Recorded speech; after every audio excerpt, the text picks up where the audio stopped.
Unmasking Evil, the story of Ted Bundy. Ted Bundy, a name that continues to send shivers down the spines of true crime enthusiasts and criminologists alike. A man whose sinister charm masked a soul consumed by evil. In the 1970s, Bundy admitted to killing 30 women, but many believe the true number could be far higher. He didn't just commit murder, he shattered lives, terrorized communities, and forced society to confront the ugliest parts of human nature. This is the story of Ted Bundy, one of history's most twisted criminals. Ted Bundy defied the traditional archetype of a killer. Attractive, well-educated, and outwardly personable, he seemed to embody qualities anyone could trust. This façade was not just sheer coincidence, it was his weapon. People naturally gravitated toward his charm, lowering their guard without realizing the danger lurking behind his polished appearance. Bundy exploited this trust with staggering precision.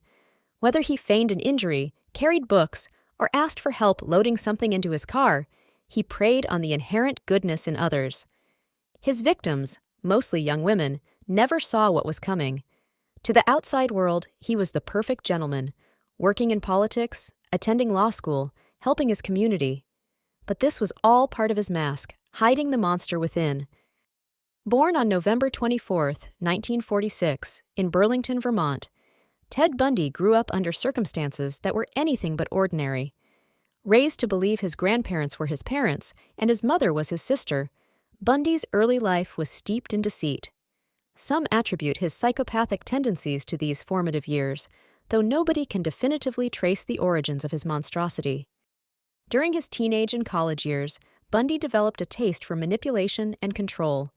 Petty theft quickly escalated to voyeurism, and somewhere along the way, his violent tendencies began to surface. But what pushed him to fully embrace these violent urges? The answer remains elusive, but one thing is chillingly clear. Once Bundy started killing, he couldn't stop. Between 1974 and 1978, Bundy embarked on a gruesome murder spree spanning multiple states. His first known victims were young women attending colleges in the Pacific Northwest, but his reach extended far beyond.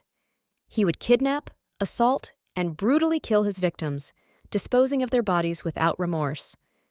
This calculated hunter knew no boundaries. His crimes stretched across Washington, Oregon, Utah, Colorado, and beyond. Bundy planned meticulously. He typically targeted women who looked alike, dark-haired, slim, and usually wearing their hair parted in the middle, many resembling his former girlfriend. This pattern wasn't just a coincidence, it underscored the pathological nature of his crimes. Some of Bundy's most notable crimes took place in broad daylight, such as the infamous Lake Sammamish incident. On July 14, 1974, he brazenly abducted 2 women hours apart, using his injured man ruse to gain their trust. Witnesses described a man named Ted driving a Volkswagen Beetle, a description that would eventually become crucial in his capture. As women continued to disappear, panic gripped multiple states. Police faced significant challenges in solving these crimes.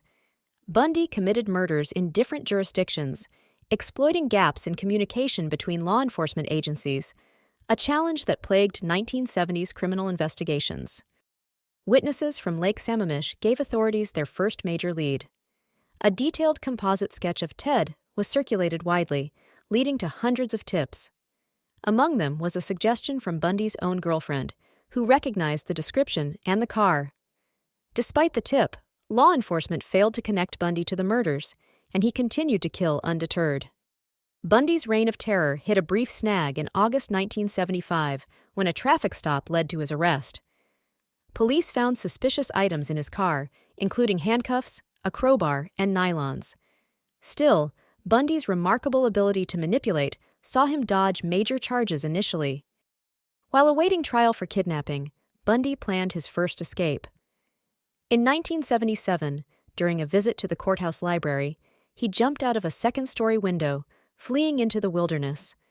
Authorities captured him again days later, only for Bundy to escape a second time, this time by sawing through a ceiling vent in his cell.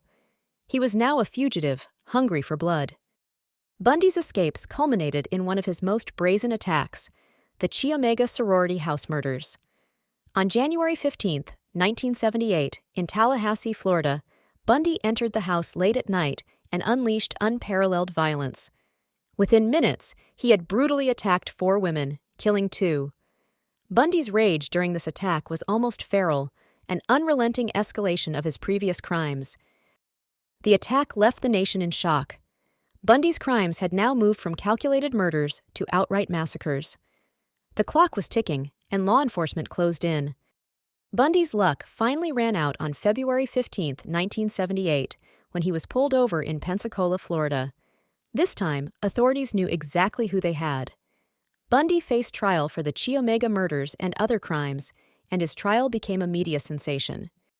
Ever the manipulator, Bundy chose to represent himself in court, turning the trial into a twisted performance.